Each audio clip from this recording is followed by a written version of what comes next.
सोचेला कबो रहेला हरदम ताल में, नाही कुछहु सोचेला कबो रहेला हरदम ताल में। यारवा यारवा नया साल में ले ले बचुमा गाल में, यारवा नया साल में दे ले बतौफा गाल में।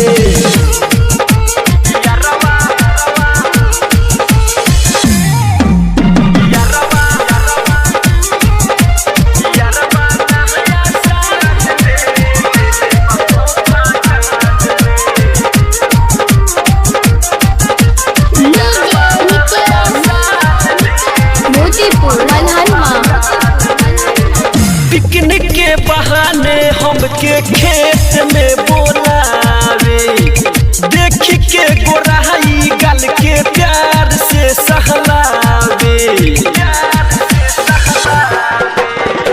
पिकनिक के बहाने हमके खेत में बोलावे, देख के गोराई गल के प्यार से सहलावे।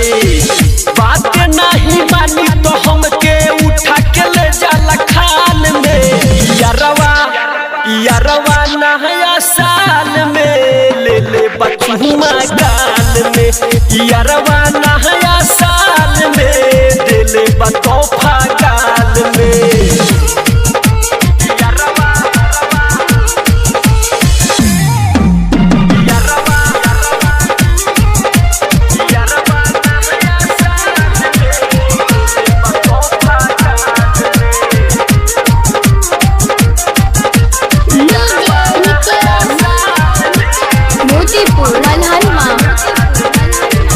बीटू या विक्की पटेल के बात ना बुझाला, मिल खातिर हमसे संगे कृष्णा के ले जाला।